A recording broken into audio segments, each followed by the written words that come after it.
So we're back to school. Hermione is reminding Harry. This is when we get the Daily Prophet. I can't remember who. Probably Hermione. Hermione's holding the Daily Prophet. One of them's holding the Daily Prophet, where you can see like someone else from the Ministry has gone missing now. Oh yes. Mm-hmm. And I am pretty sure it was Amelia Bones that goes missing. I think that's who it looks like in the photo to me.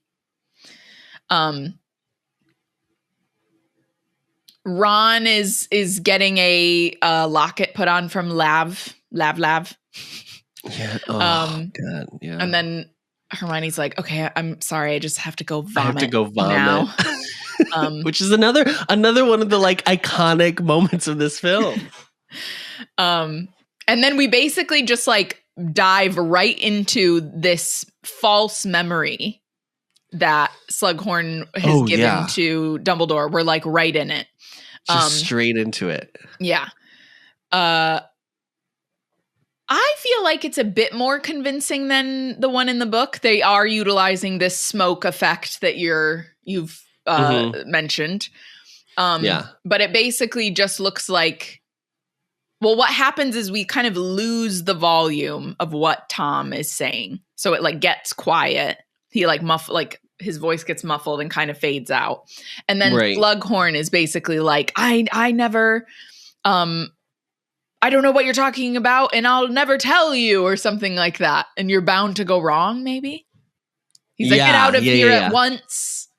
Yeah. Get out of here at once and don't ever come back or something. He basically just is like rejecting helping him at all. Yeah. In the false memory. And so then they get back and Dumbledore's like, it's really cool because it's almost like his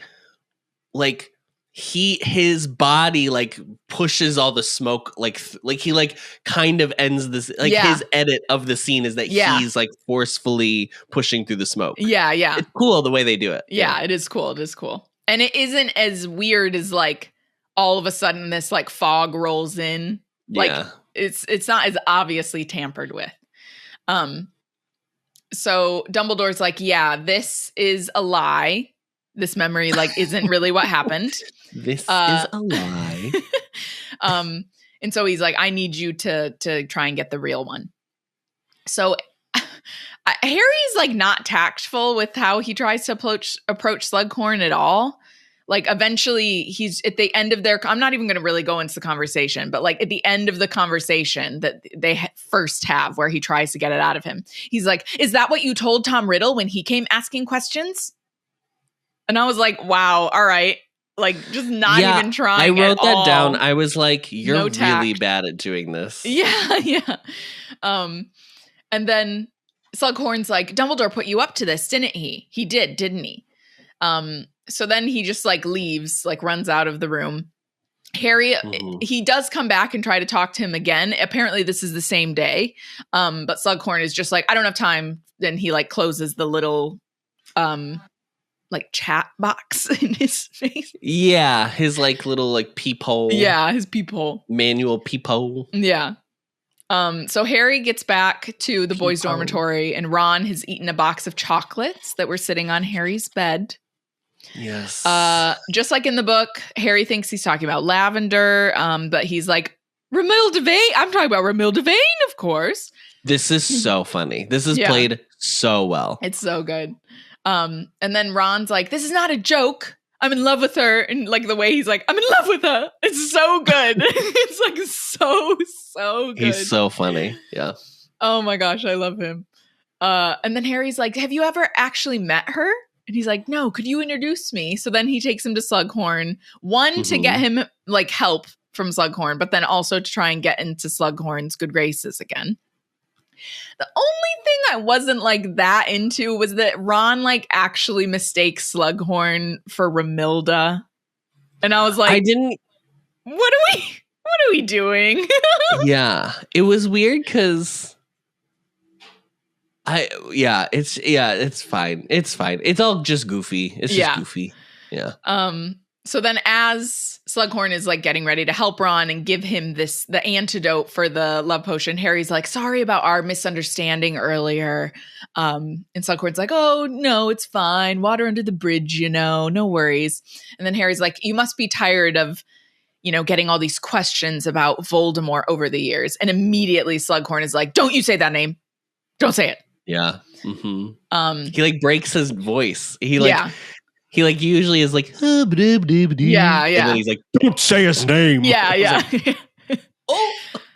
So they give Ron, Slughorn gives Ron the cure to the love potion. They're like, oh, it's a tonic for the nerves.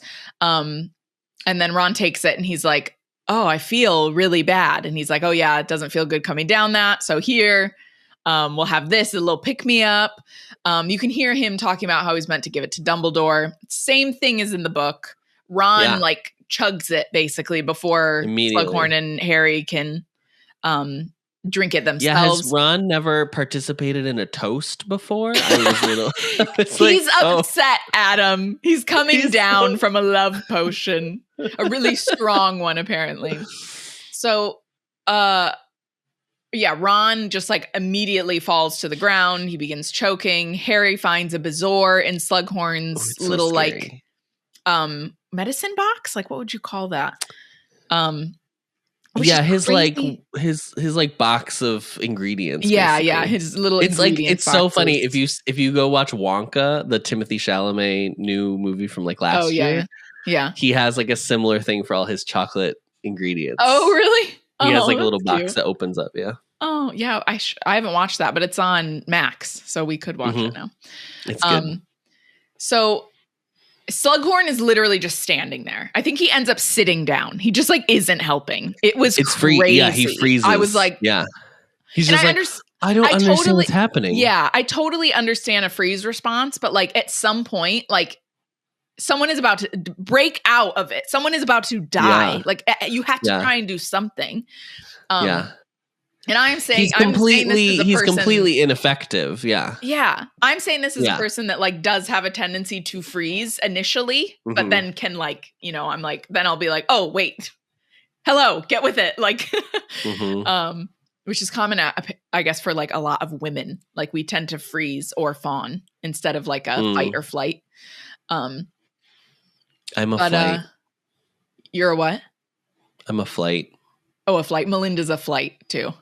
She'll just like try to get out of there. Yeah.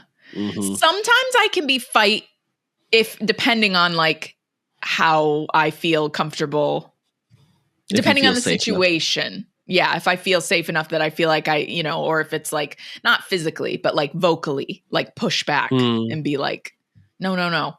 But typically, there has to be some type of like, I have to feel relatively safe in the, whatever the dynamic is. Again, very common for a lot of women. So Slughorn is just kind of like, of no use. Harry finds the bezoar, is able to get it into Ron's mouth. There's a couple of maybe like 5 seconds where we're like waiting to see if it worked. Thankfully it does. Ron breathes. And then he like sits up and says to Harry, these girls, they're gonna kill me. Yeah, we go straight into comedy so quickly. Yeah. Because it's weird because it's supposed to be the same as like Katie Bell's thing, which is very scary. And I do agree, like when he's like seizing and like foaming at the mouth, like that's horrible. It's very frightening. Yeah. But they like jump back to comedy so quickly that I was like, oh, we just want to kill that tone. Yeah, I guess. I was just surprised that it was like there is a moment of Ron actually being with it again, because the very next scene he's like conked out in the hospital wing. Yeah. So we're in the hospital wing. They want you to know that Ron's fine. They didn't want you to worry. Yeah, right. Sure. It hasn't affected his sense of humor. No, God forbid. So we go to the hospital wing with Ron. He's asleep. Harry, Ginny, and Hermione are in there. Ginny and Hermione are sitting on either side of him. It's revealed that Slughorn, who is also in the hospital wing, along with Severus and Minerva and Poppy, of course, and Dumbledore, that he was going to give it to Dumbledore. It's a whole brigade of people in the hospital. Yeah. So after, I don't know why Minerva and Severus, they do not need to be there. It's so funny. Screen time, Adam. There's screen time. Yeah. So after it's revealed that Slughorn was going to give this to Dumbledore, Lavender runs in. Her and Hermione have this little back and forth where like she's like, "Oh, you're only here because he's interesting now." Hermione's like, "I've always found him interesting." And then there's Lavender's like, I happen to be his girlfriend. And then Hermione's like, well, I happen to be his friend. Yeah. Then Ron starts mumbling. And Lavender's like, he senses my presence, but it is Hermione's name that he is mumbling. So Lavender runs out crying. Dumbledore makes a comment about, to be young and to feel love's keen sting. It's so funny. You have to go back and watch this whole scene when they're fighting about Ron and just watch Severus and Minerva because they're just like... I will. I was just watching go back and watch so funny. Oh my gosh, I will. Dumbledore says that, and then he's like, it's clear he's well tended, so let's leave them to it. Let's go. So everyone leaves Hermione to hold Ron's hand as he continues to rest. And then like before they leave, Ginny says something to Harry like about time or something like that. Yeah. So then we have like another little time jump, and Harry is watching Malfoy again and whatever he's doing, whatever he could be up to. So he follows him to the room of requirement, and then we see, and this is, so he doesn't, we don't have a moment where it's like, he does realize it's the room of requirement. He doesn't remember, like this isn't clarified really at all for us. Yeah. Of like what Harry knows or doesn't know about it. Right.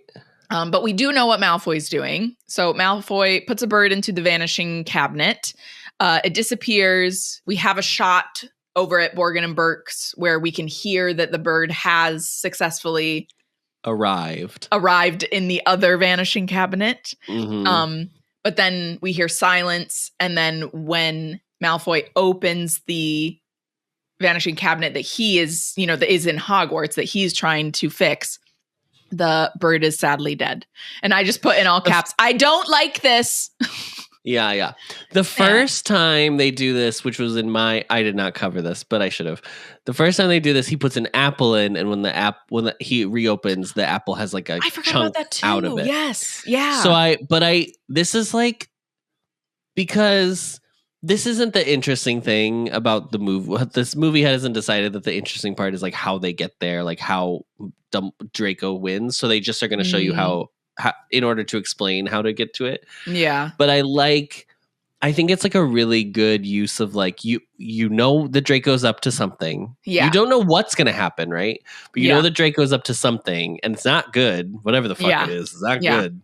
And like the way it's slow, you realize it's slow. It's like a good way to be like, he has to fix it. So over time, he's like working on correcting whatever the problem is, blah, blah, blah. They don't show him necessarily doing that per se, but they'll show him like testing. I just think like it's a clever way to get all of that in like these tiny little moments throughout the film, and to show the progression of time. Yes, exactly. Well. Yeah. It's very well done. It's really effective. Yeah. Yeah. I don't know if I love the two birds in the bird cage that's in the bigger bird cage. I think that's weird. Did you notice that? They live in a bird cage that's in a bird cage. Yeah. Let them free. Let those birds out. Let those birds out.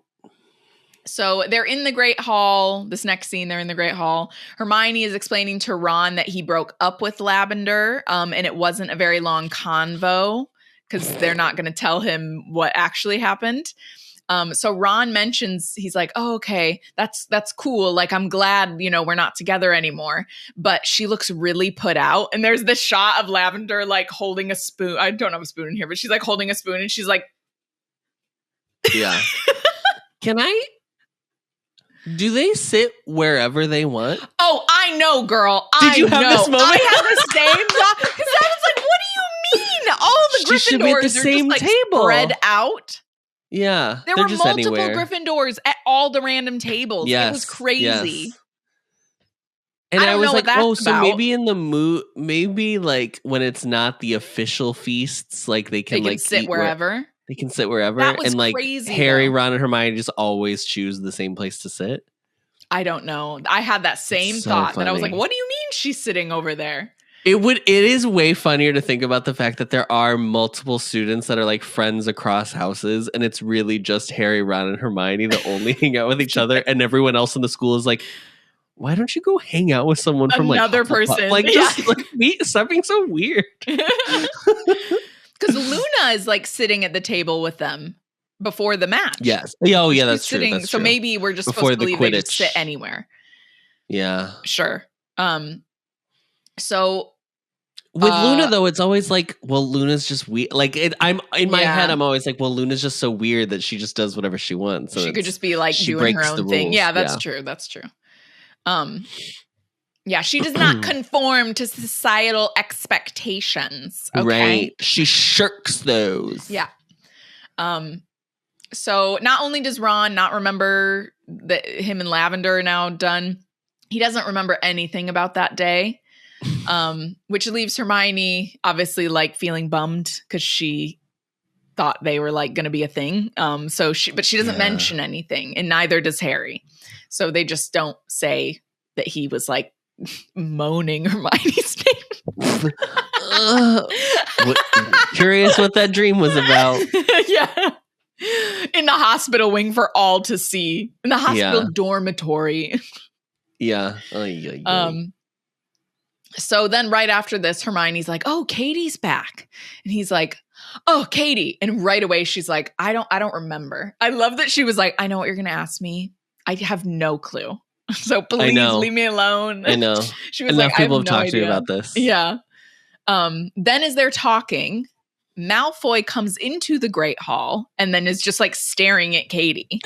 And Harry like turns around and sees him staring at Katie. And yeah, this was the part we were talking about in part 1, where I was like, yeah, it wasn't clear enough. I like your idea that she's like, oh, something about him like is making me feel uncomfortable or something like that. Yeah. And Harry is like, oh, it's obviously him. Yeah. So he follows Draco. She gives Harry an inch and he runs a mile. Yeah. He's like, this man tried to kill you. Yeah. So he does end up, he follows Malfoy into the bathroom. No Myrtle. There is no Myrtle. Nothing to do with Myrtle. Miss Girl did not get a check for this film. No, she did not want to come back. Draco like breaks down crying basically in like a panic. And then Harry confronts him and they begin dueling. I think Tom is very good in the scene. Actually. Oh my gosh. Oh, we're going to talk about like how good Tom is. Yes, Tom is very good in this movie. Yes, in all of his scenes. Yeah, he's so great. He begins dueling, or they begin dueling. Draco and him are kind of like hiding on opposite ends, so no one actually gets hit with anything. They're just like blasting spells across the bathroom at each other. Yeah, Harry does Sectum Sempra without Draco doing like a Crucio spell or anything. Draco doesn't do. Did I miss? Because I was watching the movie, but then I would like take notes. So I guess there were times that I may have missed. Did they show the spell in the book? When it was happening? No, Sectum Sempra. Yes, there was a moment. Okay. It was like a little transition shot where they like zoomed into the book when they were talking about like, you practically sleep with it, blah, blah, blah. Oh, that bit. Okay. There was a little moment of showing it, the handwriting of Sectum Sempra. So, yeah, Draco does not try to Cruciatus Curse Harry. Harry just goes straight to Sectum Sempra. He just goes for it. Yeah. And then really has nobody disciplines him. And then is just speechless as Snape comes into the bathroom. He doesn't say anything at all. He doesn't try to get down on the floor to help Malfoy. No. There's no like, oh my God, I didn't know. I had no idea. Yeah, I like this way much less. I was like, because there's just like, it's like, Harry, where is your humanity? Yeah. You know? Because you see, I mean, this is the first scene in this movie where Draco is not wearing the black jacket. And then I was like, oh, it's because he has to have like blood come through the shirt. So they have to show it. He rips off his like vest. Yeah. Yeah. And it's so, you see the blood like pooling out into the water on the floor. Like it's so scary. Yeah. This scene, just pretty much the whole entire scene, Tom, is so great. I mean, you're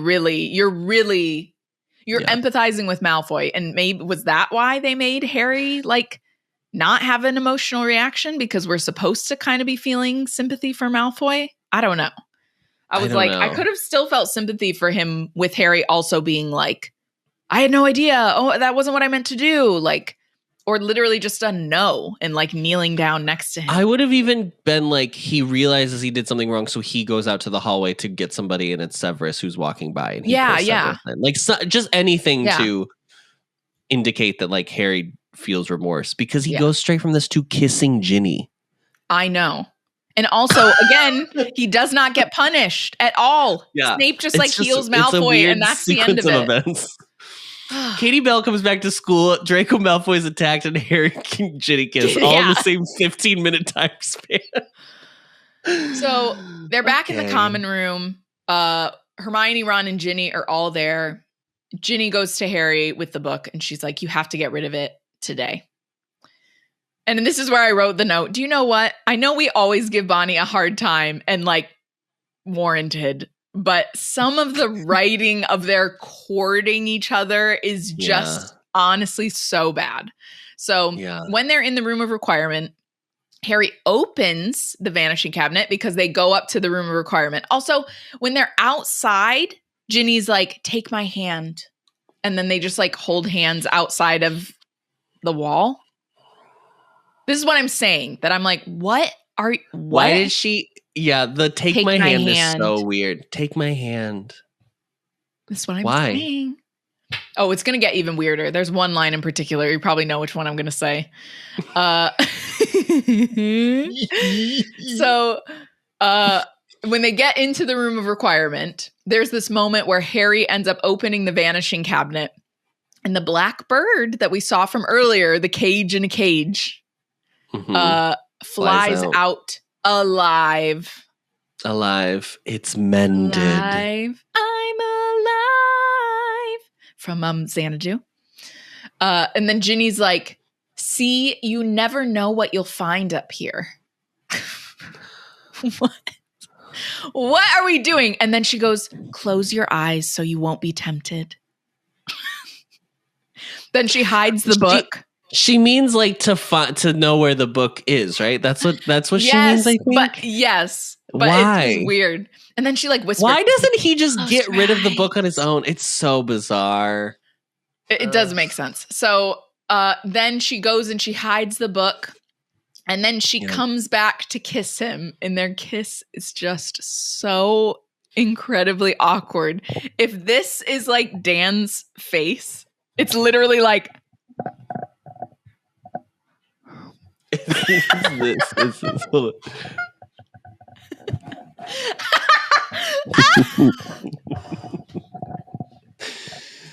It's literally like it would be weird, right? It would be super weird. any two friends like this, I know. It's Daniel awkward. has definitely watched her grow up. Yeah. Like he was like what? He was 12 when they shot the first one. She was like 10, 7. 9. Yeah, like she's so young. So it's weird. But boy, oh boy, oh boy. And then y'all, it just gets worse. After this horrible she's only kiss, 2 years younger than him. I know. They're not that many years apart. I thought they were farther apart. No. Yeah, no. She just because I was like, because he was so 20 when he shot it, or 20 when it comes out, so he was 19 when he shot it. So I was like, oh well, maybe it was like she was 4 years younger, so it was extra weird because it's right at that age where it's like, this is so weird. No, she was 17, he was 19. Yeah, I mean it's still weird, but it's not 24 and 16. Like you know what I mean, like. So they share what might be the most awkward on-screen kiss of all time. And then they just make it even worse by having her say the line, "I can stay hidden up here too if you like." It's so weird. I don't know. This is what I'm saying. I forgot about all of these little moments. I just like in my head when I last week when I was like, oh, I think all the writing for it works. I just think like they're bad. No, the writing is not good. I'm fully 180. It's not. It's horrible. It's very strange. It's so bad. What does she mean? I can be your secret up here. It's so weird. It's so because weird. I think what are you actually trying to say?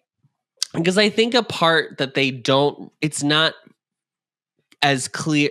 Obviously, the book can do a lot of things more clearly, but I think the thing that the movie is missing is Harry's reticence for this because of Ron. Like they have that one scene where Ron is like talking about how he hates Dean because whatever. Yeah. And I think you're just supposed to from that be like, oh, that's why Harry doesn't want to go for it. But like, I think her line is supposed to be like, I can be your secret so that Ron doesn't know up here. It's so, but it still doesn't feel like, but it still doesn't feel like something Ginny would say. Like Ginny doesn't care. Ginny doesn't care what Ron thinks. Oh my gosh. It's so weird. All the little bits with them are so weird to me. They're so weird. Yeah. And there's no like, Harry, I can be your secret up here. I can stay hidden up here too if you like. Just like, what the fuck? Girl, no. I can stay it's so after that kiss, Adam. It's just the combination of like the two is just so. I never say cringe anymore. Because she says like, you'll never know what you find up here. Yeah. Meaning like you'll never know what you find up here. She said that earlier. But none of it works. None of it lands. No, none of it works. I'm trying to justify it. None of it works. So then they're just like back in the castle. Ron is like, did you and Ginny do it? Which is funny because then Harry's like, huh? Sure. What? Huh? What? Harry's reaction is funny to me. And he's like, did you hide the book? And he's like, yeah. And then Slughorn kind of like pops up and then he like very quickly rushes off somewhere. So Ron's like, but there's not even a reason why he has to hide the book. Like they should have at least given Alan, I don't know. Because he's just Adam. He just can't resist using that book. It's so weird. Yeah. It doesn't really make sense. There's nothing wrong with the book. It's not like Tom Riddle's diary. Right. He's not addicted to it. It doesn't have any magical powers. Right. Ugh. The reason he hides it in the book is because he doesn't want Snape to know it. Yes. Doesn't make any. It's just a way for us to see the vanishing cabinet. That's what it is. It's a tool for that. And to get the most awkward lines. The kiss of all time ever caught on screen. Seriously. I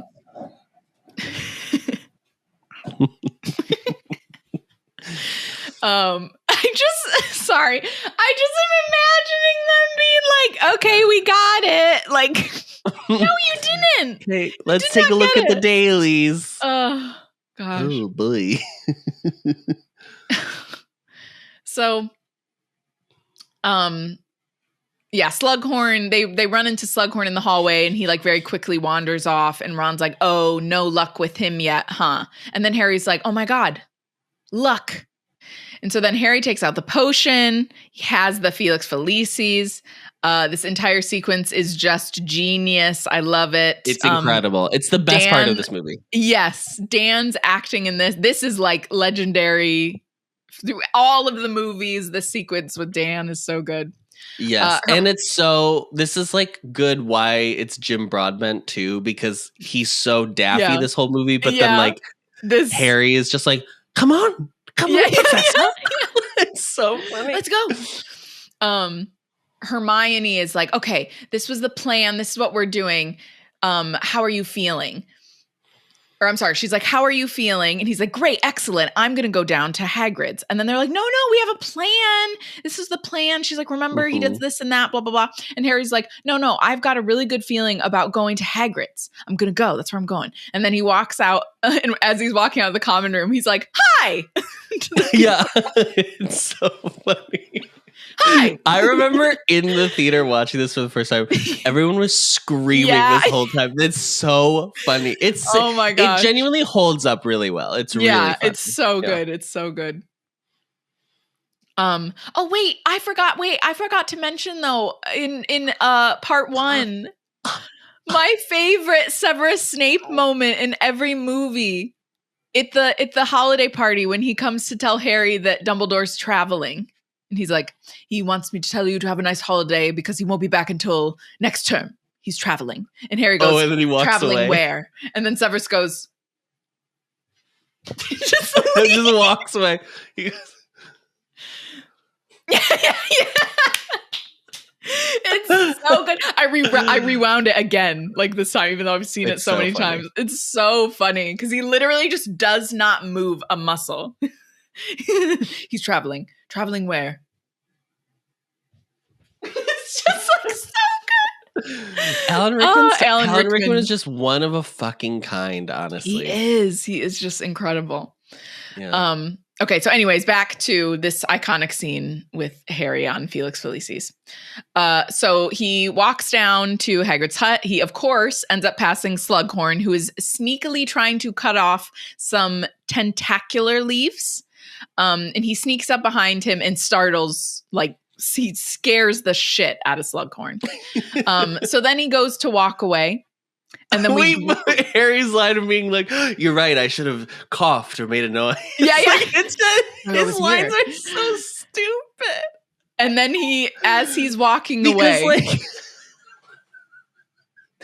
in my mind, how do you convey the feeling that one would get of being lucky? Yeah. How do you write that? How do you, what do you do? Because he doesn't even have anything happen that would be considered lucky. Like, in the book, there are things he does that are like, oh, that worked out well, blah, blah, blah. But they don't include any of that. So they have to be like, how do we make it clear that he is different? He's having a different experience. And so it's just, he has the weirdest fucking dialogue known to man. It's just brilliant. Kooky. Steve Kloves. Hats off to you. This makes up for the will you hide me in the attic or whatever line. No, sorry, it doesn't. It does not. Nothing will. Nothing ever will. I can be hidden away up here too if you like. Like a little doll. Hide up here forever. Yeah, like a little doll. With the bird. With the bird that's flying around. Because it got out of its cage within a cage. So then, after Harry's like, these little leaves have always kind of freaked me out a bit. He like goes to walk away. He's like, all right, well, bye. And then he's walking away. And there's this great moment where Slughorn goes, Harry. And Harry turns around and goes, sir. Yes. Which was the other line. And I remember everyone dying in the theater. So they head down to Hagrid's together. Like Harry is just confidently walking, and Slughorn is like meandering behind him, trying to keep up with him. Yeah, he's like, "I can't let you go. You can't be out of the castle. Really, I can't leave you alone." And he's like, "Well, okay, then like come with me. Come along." So then when they get down there, Hagrid is having a surprise funeral for Aragog. We didn't have a letter from Hedwig. We did not know. It's a complete surprise. No, complete surprise. Also, Aragog feels smaller than what you remember. Or movie 2, yeah. He was also supposed to be like all white, which I was always sad that he wasn't. Oh, no, it's just his eyes are all white. His eyes weren't all white, though. They never make his eyes all white. It's sad. So they're having this funeral for Aragog. Slughorn is like, how did you manage to kill it? And Hagrid's like, it was my dearest friend. And then he's like, oh, sorry. Sorry. So sorry. Oh, so sorry, Hagrid.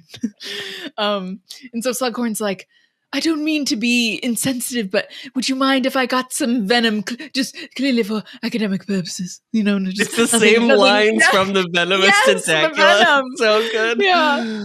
Oh my God. And then he's like, would you like me to say a few words? And this was actually a line I didn't remember. He's like, he had family, of course. And Harry's like, oh, yeah. Yeah.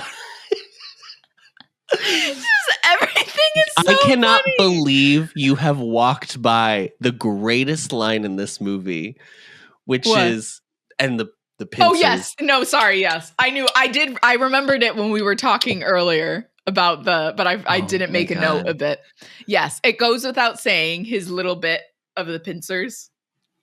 It's this Iconic. That's Daniel. That is Daniel Radcliffe. That is him. That is the weird actor that Daniel Radcliffe is right there. Yeah. It's so good. It's amazing. It's pincers. And then I love the way Jim Broadbent delivers the eulogy where he's like, oh, Aragog, taken from us too soon. It's so funny. Oh my gosh, it's amazing. He's so good. He's so good. So yeah, he gives his little eulogy. They head back to the hut, or they're like suddenly back in the hut. You know, they've gone back here. They're drinking together, singing the Odo song. And then Hagrid is talking about Aragog and how he was the size of a Pekingese. And then he ends up passing out and is drunk. But the last thing that Slughorn mentions before Hagrid passes out is that he had a fish named Francis, who one day just poof, vanished. And he was like, but that's life. Sometimes just poof. And then Hagrid passes out. Poofs. Poofs. I love this fish story. I think this is brilliant. I know. In the way it goes from being funny to being really sweet. And like emotional. It's so good. It's so good. Oh, it was beautiful. Sorry, hold on. I'm going to send. Because in the book, it is hard to explain how he finally is comfortable. There's so much lead up you have to do in the book for him to get to a point where he feels okay giving him the memory. But this is like such a clever way. I know. Like the luck almost is like they were talking about a Pekingese, which made him think of this like pet fish he had. Like that's the luck. I mean, it's like, I think it's so smart. I think it's good. This was also where I made a note that I was like, the films always do a much better job of like having the connection be to his mother in a way that the books didn't. Like the films do it in a way the books didn't. Blah, blah, blah, blah. Yeah, so we hear after Hagrid passes out, Slughorn starts to elaborate about the fish. He says that the fish actually came from a flower petal, a lily petal. And it like transformed into a fish before it reached the bottom of the bowl, and it was from Lily. So Francis was actually a gift from Lily. It was like a nice little bit of magic that she gifted to him. His student, but he also didn't teach Sirius. Just remember that. What are we doing? Same grade, by the way. Same exact grade. So Slughorn is like, I know why you're here. I know what you want, but I can't give it to you. It'll ruin me. And then Harry, I think this spiel is pretty much like word for word from the book, isn't it? About like, be brave like my mother. He reveals he's the chosen one. And then Slughorn does give him the memory and asks him to not think too badly of him when he sees it. I want to say though, right, just really quick before we move on from Hagrid's hut, the way Jim Broadbent is a very big man. He's a very tall. I think he's like 6'3" or something like that. He's huge. He looks so tiny, little next to Hagrid. It's so funny. Yeah. And he like tells the story and he's like, it's so funny watching him. And then when Hagrid passes out and like Hagrid's table is so big and Horace is behind it and Harry's on the other side. On the chair. Harry's feet don't reach the chair or feet reach the floor. But I was like, but Dan Radcliffe is like 5'4", so they probably just didn't reach far anyway. But then the way they just like stare at each other for a couple seconds before he starts the story about the fish, I was so they're just like, hello. So good. I think that scene is great. I think that it's so I think good. The whole Felix Felicis from beginning to end is like perfect. Yeah, it's so good. So he does get the memory. He takes it directly to Dumbledore. The difference in this, like the film memory, is Slughorn is like very taken aback, I feel like, the whole time. So I was like, I don't know why you would judge him badly. I mean, from the moment he asks him, he's like really shocked and like unsettled. Obviously, at the end, he does say like, this is strictly academic, right? You know, just curious. Like he tries to kind of save it. But yeah, I mean, he does say when he's going to give Harry the memory that he's like, you have no idea what he was like even then. So maybe there was this, like maybe after this situation, he did kind of feel a bit differently about him. I don't know. There's no moment where like Slughorn is kind of trying to pacify this interest in Horcruxes by saying like, well, it's normal for, you know, very gifted wizards to be interested in like conquering death. There's none of that. So when they come out of the memory, Dumbledore is like, this is beyond anything I imagined. And this is different too, because it's more like he's like, oh, I'm getting the confirmation in the book. But this is, he's like, oh, wow. So he like kind of, you know, like Harry's like immediately about to ask him a question, and he kind of tries to just like take a moment to like process everything he took in. Then he shows Harry the ring in the book. And in the film, they say that the ring belonged to Voldemort's his mother. So we're not going with any of the other family. Basically, it's just his mother that's mentioned. And then as they are discussing the Horcruxes, the ring begins to spin on its own. And Harry does his thing again. Oh, I missed that. Because I was obviously like writing for this. He does the twitch. At the end of it spinning, he like twitches again. Oh. Yeah.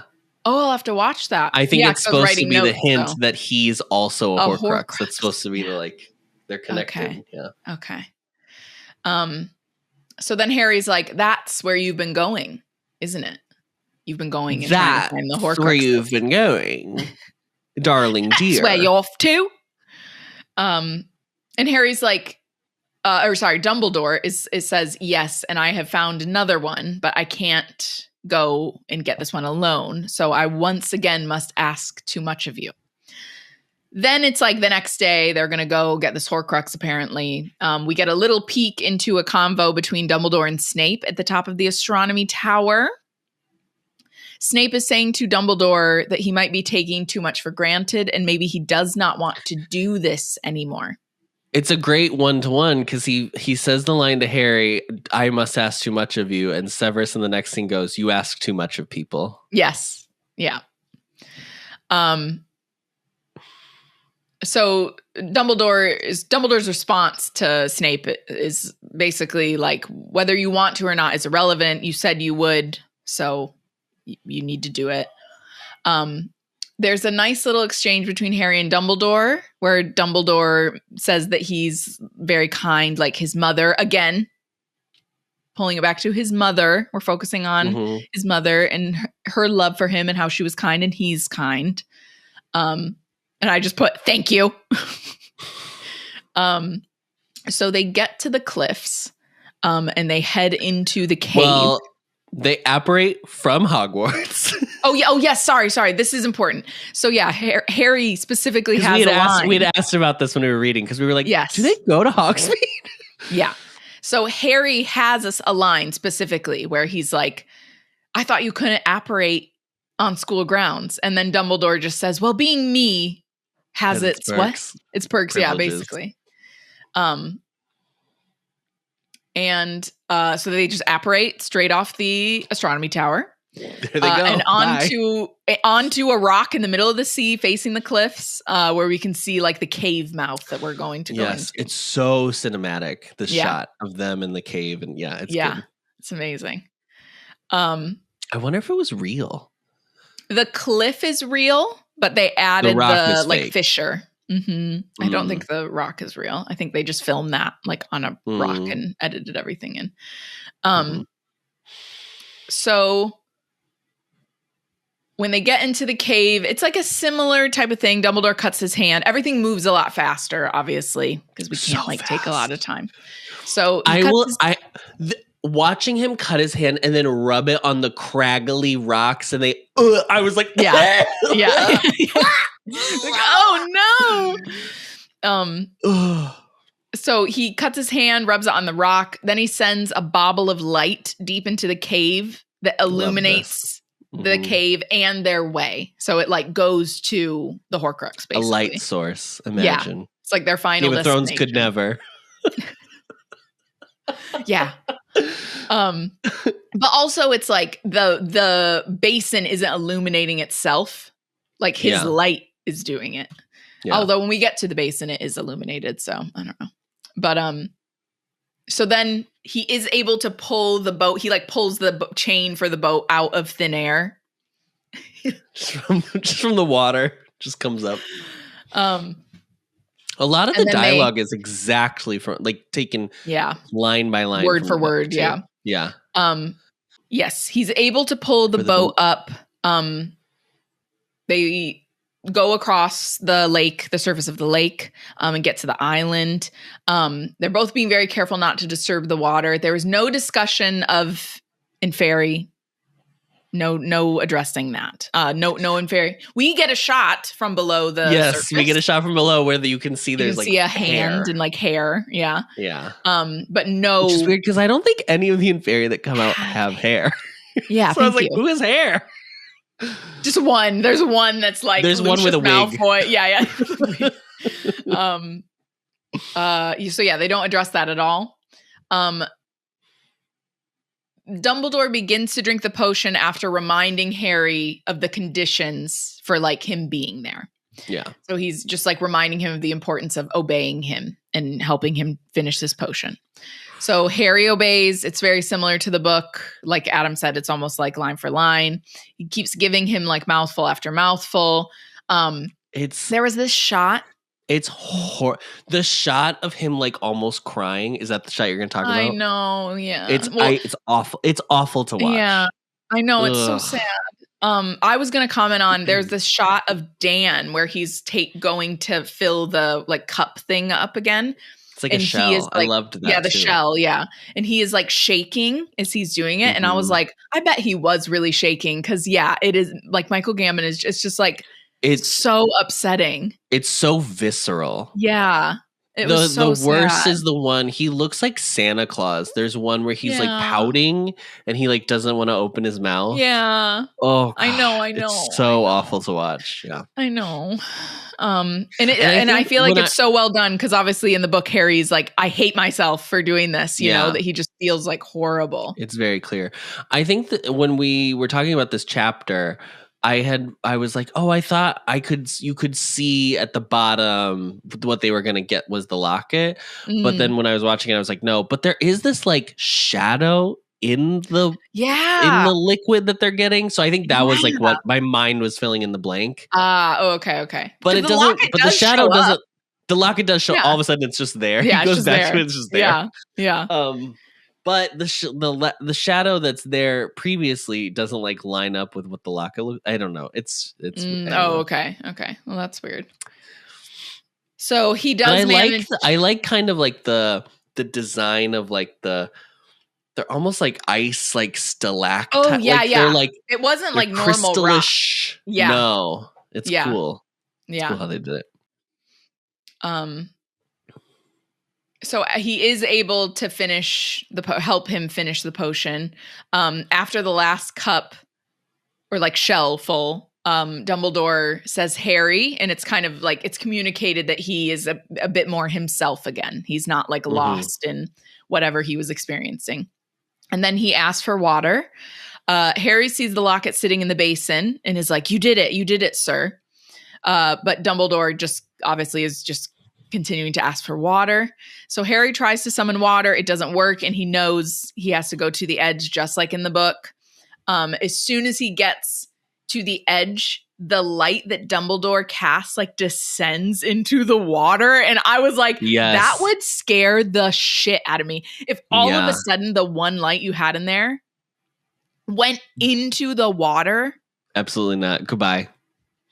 I would have been so scared. Also, there's no explanation why either. Like, it just happens at the exact same moment. So I was like, yeah, I know. So he illuminates his wand, and then he goes to get, a shell full of water for Dumbledore, and his wrist gets grabbed pretty much right away. Mm-hmm. I think this is why this had to be black and white, so that the Inferi were like not. The CGI just works better when the lighting isn't that great intense. Yeah. So, they're so scary. They're so fucking scary. Yeah, I hate it. Yeah, they're like skeletal, like decay, like loose skin skeletal. Bleh. But they all look the same. I was looking this time to see if they looked different, and they didn't to me. So they swarm them. Dumbledore's like trying to reach for his wand. So fucking many too. Yeah. And they come out immediately. Yeah. Like immediately there's like 40 surge around them. And you're like, yeah. And Harry is trying spells, but just like nothing is working, because obviously fire is the only thing that works, as we don't know the that book. No, right. We just know that from the book. I do like that. Like he doesn't know. He doesn't know. Do. Yeah.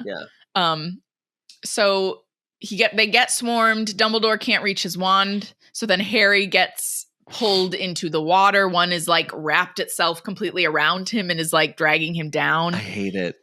I know, it's horrible. The flames. You can even see when it goes down. You can see like in the shot under the water. There's ones off. There's so many more. I know, it was horrible. It was horrible. So as he is like sinking down and this one is dragging him, the flames illuminate the cave, and Harry is able to swim to the surface because there's like a burst of flame that shoots through the water and gets the one that is like on top of him off. Sure. Just it goes through the flame. Just through the water. Through the water. I was like, absolutely. Why not? Sure. Sure. We'll go with it. So he is able to get back onto the island. Dumbledore, I literally wrote, Dumbledore is slaying with the fire right now. Yeah. And this is like the first bit of color on the screen in the past 15 minutes. Yeah, it's so long. So they get ready to leave the cave because Dumbledore has cleared a path via the flames. So then the next shot is Draco laying in a hospital bed from above. It was amazing. I love this shot. Oh, yeah. It's very cool. It's him laying in the bed. I like how they kind of incorporate, like, he's still in the hospital wing from Sectum Sempra. Yeah. Then we see the Death Eaters walking into Borgin and Burke's. Minerva is patrolling the halls, telling students to go back to their common rooms because the weather is a little strange. And Snape is looking out very, like, what do you call it? When you're, like, pondering. Pensively. Yeah, pensively looking out over the grounds. Mm-hmm. Draco goes to the vanishing cabinet. He is in the black suit again, by the way. Goes to the vanishing cabinet. Just as the Death Eaters come through, he like leaves though. So he like makes sure they're coming through, and then he just like goes to confront Dumbledore, basically. I was wondering if it was like, I think he's scared of them. I think he just doesn't really want to interact with them that much, does he? I think the movie does, with as little they are able to convey because of the time restraint. Yeah. I think they are really able to convey that Draco is while we understand that Draco can be a villainous character, he is not a villainous person. Like he's just scared like of his circumstances. Yes. Yeah, he is just a brat. He was raised by two neo-Nazis. Yeah, I was going to say, he's a trust fund baby. Like, what do you expect? But yeah, Tom really does such a good job. As in this last scene, I'm going to talk. Mm-hmm. I'm going to talk about it a lot, actually, extensively. So, it just is so good. I was like, oh, this is like exactly what I wanted that we didn't really get out of the book. So Harry and Dumbledore like apparate back to the astronomy tower. Dumbledore asks Harry to go and get Snape, but then they hear someone coming. So Dumbledore is like, go below and like stay quiet, like do as I say. I think he does. He might say like, trust me, or like, listen, listen to me. Mm-hmm. Literally, I just said the scene with Draco and Dumbledore is incredible. Tom is amazing. Like you can see how conflicted he is. He is so emotional about it. You can tell he does not want to kill Dumbledore. Yeah. And it is like this, he just really feels like he's being forced to do this because otherwise he's going to kill him. He might hurt his mother. Like you can just really tell like he has so much to lose. It's all conveyed. Yep. Yes, it is all conveyed. And I think it's just a two-hander scene with Michael Gambon and Tom Felton. And Michael Gambon is an established Shakespearean. Like, I mean, it's just like very impressive to be like, they are on equal footing. Like they're both really good in this scene. Yeah. I mean, I was moved by Tom's performance more than Michael's. Do you know what I mean? Yeah. Very important to remember that he disarmed Dumbledore. I'm just saying. Yep.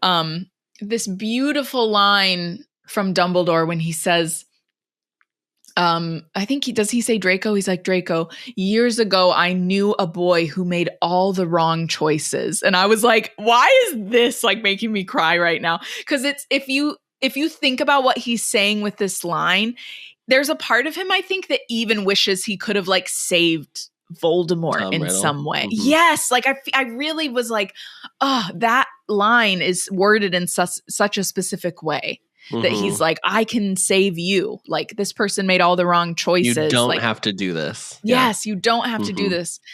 And this is really when Tom like breaks down right as like Bellatrix comes up. And there's this great shot where his wand why is Bellatrix here? I don't know. Just because. Just to get her check. Just to get her check. There's this great shot where Draco is standing with his wand down. Or like, here, I'll do it this way. He's standing with his wand down and like Bellatrix pops up right here and he looks at her and then like lifts his wand back up because she's there. But like the timing of it, of like how she comes in or like how she comes into the room and then he like lifts it. I was just like, oh, the scene choreography. It's just really good and really intense. So Bellatrix, as you said, Bellatrix shows up. I think these are supposed to be the Carrows and then Greyback. And I think there is like a random big blonde Death Eater there. I think they did there's a bunch of people. Yeah. It's only Bellatrix who's like, why is Bellatrix featured, yeah. I understand, like, listen, you have Helena, just use Helena. Yeah, like, everyone loves this portrayal of Bellatrix. It makes sense, blah, blah, blah. Yeah. And especially, like, I think it's effective later when we're out on the grounds. I think what she does is crazy. Yeah. But I do prefer in the book that it's, like, Voldemort sends, like, third, fourth string, like no one of real importance. Not think that he does not think Draco will do. Like he's just given an excuse to like kill Draco, basically. Yeah. I know what you mean by that. I think it was very much just they were like, we need someone with a name like for Bellatrix. We need a Death Eater. Well, we need an established Bellatrix, or we need an established Death Eater that people know who the fuck it is. Yeah, exactly. Because if you just brought in the fucking Carrows, they were like, oh my god, the Carrows. You'd be like, who? Oh my god, the Carrows. Oh my god, not the Carrows. Okay. I mean, we only have met Greyback in just this film. So like Greyback, people don't even really know him other than he's just scary as fuck. He's so scary. Who is this man that plays him? I do wish they would have kept the line about like Draco not wanting Greyback to be there, because I did like that in the scene that Dumbledore's like, I am surprised that Draco would invite you here, and Malfoy's like, I didn't know he was coming. David Legeno plays. I looked him up too. Yeah, I don't know him from anything else. He's a professional wrestler. Mixed martial artist, professional wrestler. That makes sense. He's huge. Yeah. So Snape appears after the Death Eaters have appeared underneath, like in the area where Harry is hiding. What? Legeno's body was found by a pair of hikers on 6th of July, 2014 in Death Valley, California. Legeno died of heat-related health problems and may have been dead 3 to 4 days before his body was discovered. Oh my God. Oh no. Oh, that's awful. Ooh. Oh gosh. That's so sad. Death Valley is so scary. It's so scary. Oof. Oh goodness. They had a memorial. Who did? With some fellow cast members from Harry Potter. Tom Felton spoke at the memorial. Oh, Tom. Oh yeah, he lives in LA. Oh my gosh. Oh, that was not what I thought you were going to say. That's so scary. Yeah, that's horrible. Oof. Death Valley. Oh, you always hear like horrible stories like that about Death Valley. He must have just been like hiking. Overheated or something. And got overheated. Like dehydrated. Oof. Okay. Well, do you want to pause for a minute, or do you want me? No, I'm fine. Oh, okay. Just crazy. Yeah, that is crazy. So Snape shows up in the area that Harry is like hiding in, and just like is like signals him to be quiet. Bella is trying to like amp Draco up to kill him. Yeah. But he very clearly does not want to. He is very clearly like really torn about this, that he might have to do this. Snape comes up and he says no, in terms of just like, no, Draco's not going to do it. I think. Then Dumbledore says, Severus, please. And Snape casts the Avada Kedavra curse. I think that line delivery of Severus, please is so good too. Because it's very clear that it's not. Because in the book, you can read it. Your head can interpret it however. Yeah. And you can interpret it as like pleading. But in this, it's like, please, you gotta. Yeah, you gotta do this. Yeah. And I think that Severus Snape's facial expression does look quite conflicted. I have to say, like he looks conflicted. Alan Rickman is incredible in this whole series. I know, and especially as the movies progress and he has less time on screen, somehow he gets like he still is able to convey it all. I don't know how he does it. He's incredible. Yeah, a magician. So it's insane. Yeah, he really should have won an award for portraying Snape. I swear. Yeah. If there was a way to do an award for like a whole series, you know what I mean? Yeah. Harry, we see Harry witness Dumbledore be hit with the Avada Kedavra curse and fall, and we can tell how shocked he is. Draco is like distraught over this. When they are running, every time they showed Tom, my heart broke. He is like devastated. Yeah. He was so emotional. His emotion was just, it was really well done. Like I really felt for Draco. Yeah. And then Bella is just gleefully like destroying everything in her path. That's probably why they needed her, honestly. They needed that contrast with Draco, who is like essentially just trying not to like sob his eyes out. And then again, there's another shot of Snape leading them out of the castle. And he just is like, you can see him like going through it. Like he's processing that actually just happened. I actually just did that. Like you can see it. It is so incredible. It is. She explodes the Great Hall. Oh yeah, she explodes the Great Hall. She's like breaking all the stuff on the table as she's walking through. She also is the one that lights Hagrid's hut on fire. Harry is chasing them and calls Snape a coward and like basically tells him to fight back. Yeah, what? I just like the lighting of Hagrid's hut on fire is crazy. It's just also it's there was like insane. there was no, so Hagrid and Fang just like 100% weren't in there because there was no sound. Do you know what I mean? No, there was no sound. And were they on a holiday? Like, what's happening? Where were they? Yeah. I was like, they don't come out. They don't fight. It's the same as like when the burrow gets hit with fire too, where I was like, do people, like, everyone just made it out? Everyone just made it out, I guess. We're not fighting to put the fire out?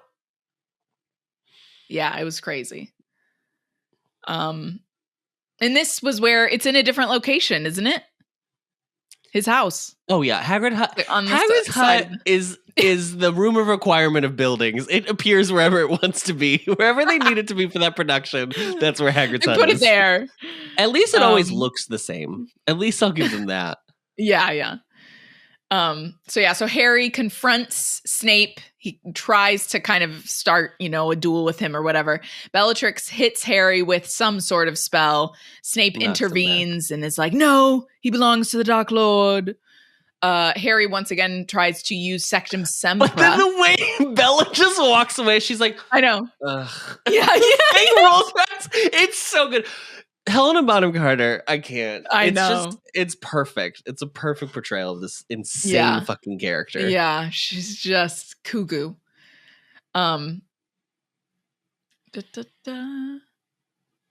Harry tries to use Sectum Sempra on Snape. Snape sends him flying back. Honestly, like the same thing that Bellatrix I was like, you literally just told Bellatrix not to do that, but you did it again.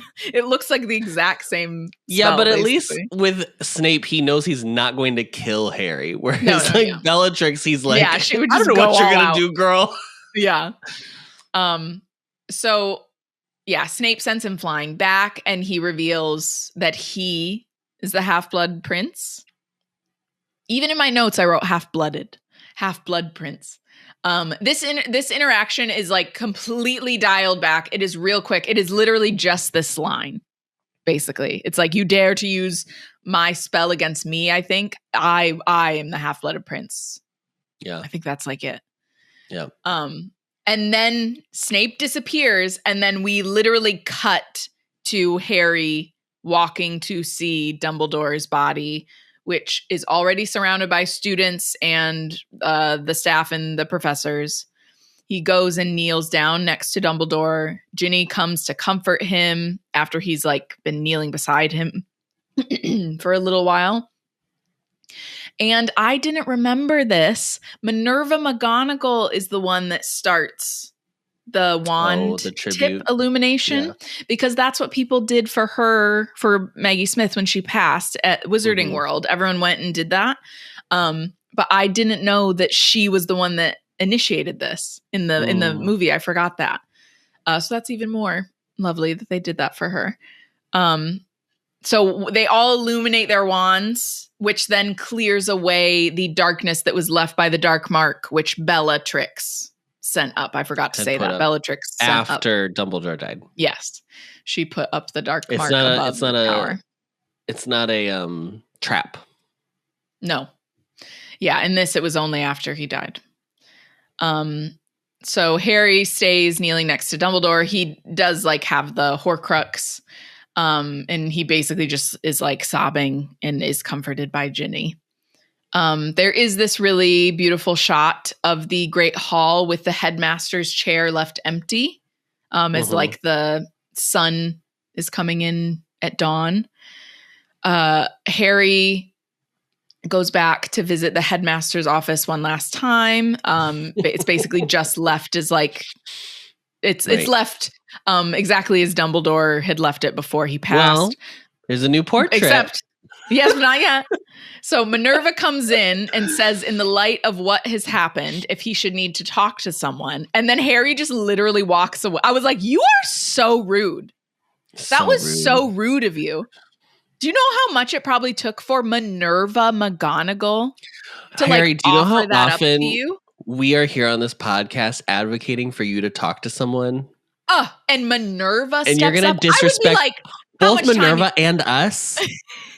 I'd be like, how much time you got, girl? How much time? Who am I going to talk to? Who? There's also no her being like, you should tell me what you were looking for. There's no that. It's just like, if you'd like to talk to me. or if you'd like to talk to someone. Well, yeah, because they don't even know that they've been out. Yeah. And then she says, you should know that you meant a great deal to him.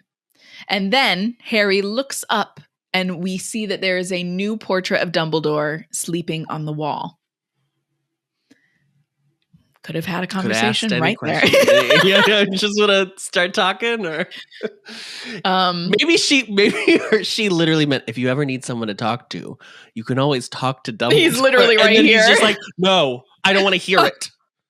Yeah, she was like, well, if you would have let me finish my sentence, but you know what? Fine, leave. Leave. I was going to give you the portrait. So yeah, I was going to let you take it with you. So then we cut to a conversation. What do you think we should do next? What do you think we should do? Huh? I didn't see what you were doing, so I just looked up with you being like, what do you think we should do next? Oh, so funny. Yeah, they literally, Adam, they couldn't take it in the bag. Oh, take it in the bag. They took Phineas's portrait in the bag. Oh gosh, it's so annoying. So stupid. Oh my gosh. Dumb. Okay. So, then we cut. He leaves the headmaster, or now headmistress's office. Doesn't say anything to McGonagall. Then he goes to see. At first, we think it's just Hermione he's talking to. Which this so weird to anyone else. This was so weird to me. Why do they have this weird blocking of like, it's just him and Hermione leaning out, and Ron was like awkwardly sitting off to the side in the back. I wondered that too. That was so weird. Was Rupert like sick? I'm just like, I don't understand what, like, it was so weird. I don't know. And I didn't like it. I mean, it works out in the end because they all, whatever, they stare at Fox and replies one. Yeah. But Ron the way it starts, it does feel like it's just a scene with Harry and Hermione. Yes. And I was like, this weird reveal that Ron is there.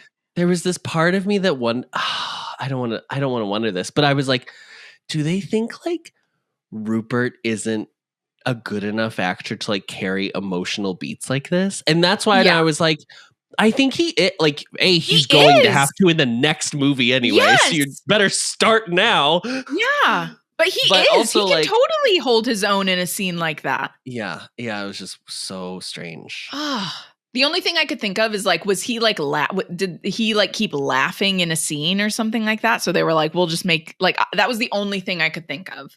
I don't know. But there's been plenty of serious scenes, and there are plenty of serious scenes moving forward where he's fine. So that was really weird. Anyway, it was I did not like that at all. This was like the biggest thing other than the terrible dialogue between Harry and Ginny that I was like, why on earth was this what they did? Because it's like the last moment of the movie. Yeah. It should have been all three of them together on the same page. Yeah. So he reveals the Horcrux is fake. He gives her the note to read from RAB. Harry's like, it was all a waste. Again, Ron is just listening to this from far away. It's so weird. I do kind of like that Harry wasn't frozen for the Dumbledore death sequence because I like that it gives him more reason why he would feel guilty about guilty. Because he didn't do anything, even though obviously Snape was like, yeah, be quiet. Hermione does ask if he thought Draco would have done it, and he was like, no, he was lowering his wand. It was Snape. It was always Snape. But then when they're talking about the Horcruxes, Harry's like, I've got to go and find these. It's what I'm going to do. And Hermione's like, you really... I'll write to you. Yeah, he's all right to you. I'll let you know where I am. Yeah. And she's like, you don't really expect to find all of them yourself, do you? Like, you can be really thick. And she's like, you need us, Harry. And then Harry says that he never realized how beautiful this place was, AKA like Hogwarts, which I was like, I mean, sure. But you also like have always talked about how Hogwarts is your home. So that was a little strange to me because I was like, I feel like you very much appreciate. I thought he was talking about how pretty the view from the astronomy tower was. Oh, he said, I guess you're never up there. He said, I've never realized how beautiful this place was. Maybe he means that. We'll go with that. That would make more sense. None of it makes sense. No, none of it does. And then they all hear Fawkes singing his Phoenix song as he soars out from the school grounds and like off into the distance. And then the three of them, Ron like stands up and comes and stands like closer to them. And then they all just like watch. And that is the end of the film. I think the beautiful line is probably a setup of like, I mean, this isn't why you should write. No. This isn't, maybe, sure. But I don't think you should write films like this. But they knew that the next time they were going to be at Hogwarts was in 2 years. Because the next movie was part 1, which they don't go to Hogwarts in. So I wonder if they were like, and the next time you see Hogwarts, it's like besieged. So I wonder if it was like, enjoy your pristine little castle while it lasts, girlies, because it's not here for long. Probably. Yeah, you're probably right. Yeah. But yeah, that's it. That is the end of movie 6. Which so I think here's number my note. 6 Here's my close. note about the Helena Bellatrix being part of the thing. As we were talking about it, I was thinking about it. I don't think it. I understand why. I get it, but she would have just done it. She would have just killed Dumbledore herself. Do you know what I mean? Like. Yeah, or she wouldn't have had because like the other restraint. Death Eaters are scared of Dumbledore. That's like the whole thing is that no one kills Dumbledore because they're too weak or like just genuinely frightened of like trying to battle Dumbledore. Whereas because she's so crazy, she doesn't have that whatever. And the other person who like feels really powerful in terms of Death Eaters, who is actually there in the book, is Fenrir. But in the books, it really does feel like Fenrir is not like he attacks by like being a monster as opposed to like using magic. Yeah. And he like preys on people that are weaker than him purposefully. Right. Yeah. And I think by having him in the movie be like more wizardy than werewolfy, they make up for it in the last movie because he does like werewolf attack basically. But I think like it also feels like, well, then anyone could have just killed Dumbledore. Like once Draco got him to that place, it could have been anyone. I don't know. Yeah. It's just it makes that it doesn't make it weaker per se, but it does like leave more like, well, why did it have to be? Couldn't it have just been Draco got them in and then they're in, and then they could just like, if you're gonna send Bellatrix in to kill him, just send Bellatrix in. I don't know. That's the only thing. Yeah. No, that makes sense. I mean, I think it was just more it's the contrast, isn't it? Of like her being all gleefully all over the place while they're both like in shock. But I do agree that she's very unpredictable in the sense of she'll just like, she wouldn't hesitate to just go for that. Yeah. Yeah. And I think it's the next movie, right? When they go to Gringotts? Is it 7? Is it 7 or 8? Yeah. It's 7? Wait. I can't remember which one it's in. No, I think it's the last. I think it's the last. It's in the last one. Yeah. Her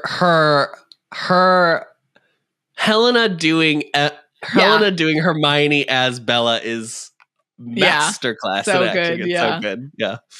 So, well, that's it. We did it. We did it. Book 6. One book more.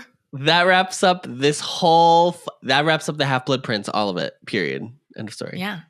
Yeah. In months, we will begin our descent in mere months. We're gonna take a little break. Gotta get a little break. Gotta recoup during the winter holiday. I can tell you when it's going to start, dear listeners, since I know you're all on pins and needles. Monday, don't. March. Oh, I was like, don't reveal it. Okay, I won't reveal it. Don't reveal. Maybe not yet. Maybe we'll reveal later. We're gonna take at least a month off. Let's say that. Mm-hmm. And then we're gonna come back, and we will finish book 7, both movies. All of that will be finished in 2025. Okay? Yeah. Rest assured, we will finish this, because I know y'all were panicking last time when we took an extra long break, but we will be finishing this for sure. We will.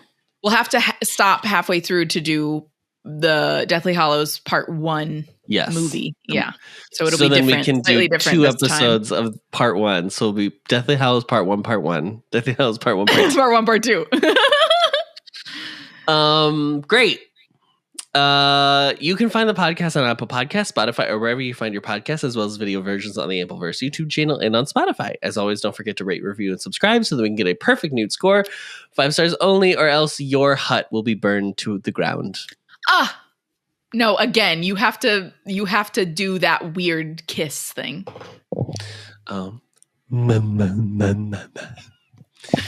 Don't forget to follow us on Instagram at HP Anxious or YouTube and TikTok at the Ampliverse. We are hosted on Spotify for podcasters, so thank you to them and are a proud member of the Ampliverse. Please check them out at theampliverse.com.